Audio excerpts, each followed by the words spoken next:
Magkano nga ba talaga ang binibenta namin mga sorbetero sa buong maghapon na pag-iikot ng sorbetes? Eto guys, yung mga salitang madalas na tinatanong sa akin. Kaya ngayong araw nga guys, ipapakita ko sa inyo kung magkano nga ba ang bibentahin ko sa buong maghapon na paglalako ng sorbetes. So ayun nga guys, no, ngayong araw ipapakita ko sa inyo kung magkano nga ba ang binibenta ng isang sorbetero sa paglalako ng sorbetes.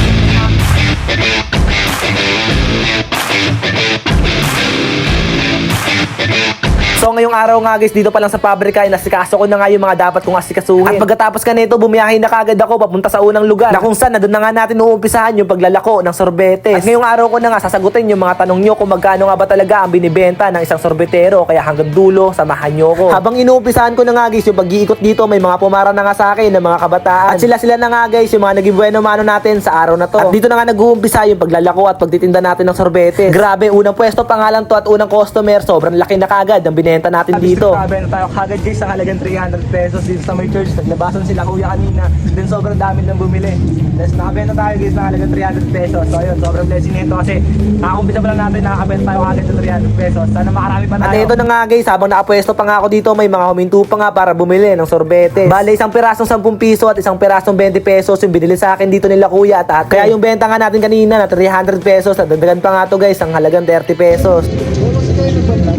At maya nga lang guys, may lumapit pa nga sa akin dito para bumili at bigla niya rin ako tinanong dito kung ako nga raw ba yung nag-vlog. Saludo nga ako pag napapanood ko yung video na maraming God. After nga nun guys, ito nga rin pala yung mga flavor ko ngayong araw, cheese tapos cookies and cream. Balik kakalahati na nga lang pala to guys dahil ito nga lang yung tira natin kahapon na hindi naubos. At pagkalipas naman guys ng mga ilang oras na paglalako natin dito ng sorbetes, sila nga pala guys yung mga bumili sa akin dito.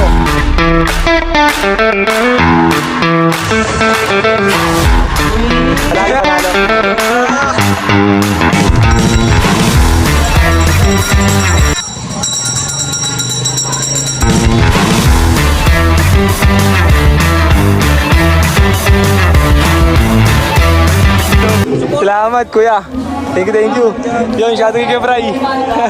At sa mga oras nga na to guys, nandito ako sa tabi ng cover course sa lugar na pinuntahan natin. 20 lang po. Grabe, halos sunod-sunod nga yung mga bumili sa atin dito guys ng sorbetes. Halos lahat nga na binibili nila guys, nag-20 pesos na nakalagay sa tinapay. Sipag at tiyaga lang talaga sa paglalako ng sorbetes at makakabenta rin tayo dito. Bale, sobrang init nga rin guys ng panahon, kaya sobrang mabenta rin talaga ngayong araw. At nga pala guys, big shoutout nga pala muna kay Kuya Philip at Lola Margie. Dahil po sa tulong ninyo, nakabili po ako ng cart na gagamitin ko sa pagtitinda ng sorbetes. Kaya maraming salamat po ulit sa inyo. So yun nga guys, gusto ko nga pala muna magpasalamat kay Lola Margie at kay Kuya Philip. Bali yung pinabot niyo po sa aking tulong at kay Kuya Philip, nagsama ko na po. Bali po kanina nagpunta na po ako sa boss ko para bumili po ng cart. Ito po yung name niya na RG Dairy. So bumili na po kami ni Mama ng cart. Maraming salamat po ulit kay Lola Margie at kay Kuya Philip. Maraming salamat po lagi sa inyo. Maraming salamat po sir. Ganoon din po sa kaibigan niyo po. Maraming salamat po. God bless po. Ingat po kayo palagi sir. Okay. Salamat. At eto na nga pala guys, yung pinaka-iniintay nating lahat. Yung bilangin at malaman na nga kung magkano ba talaga yung binenta natin sa buong maghapon ng paglalako ng sorbetes. So ayun nga guys, no, time check, mag-aalas 5 na ng hapon. Then sold out yung sorbetes natin ngayong araw guys. Medyo maaga tayo nakapagpaubos ngayon dahil linggo naman at medyo malakas talaga ngayong araw.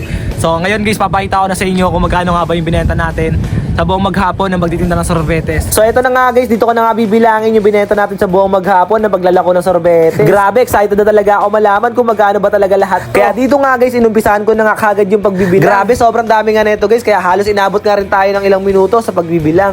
So guys, ito na lahat yung benta natin. Ito guys, 1K na to. Then, ito mga barya, bilangin na natin lahat.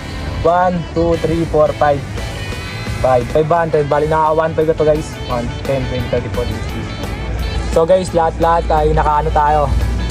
1,600 lahat yung binenta natin. So guys, umabot ka ng 1,600 pesos yung binenta natin sa buong maghapon ng paglalako ng sorbetes. Grabe, sobrang laki talaga ng binenta natin ngayong araw. At nga pala guys, ang binenta natin ngayong araw, hindi rin palaging ganito. Dahil nga may araw din na sobrang tumal at may araw din na sobrang lakas kagaya ng araw na to.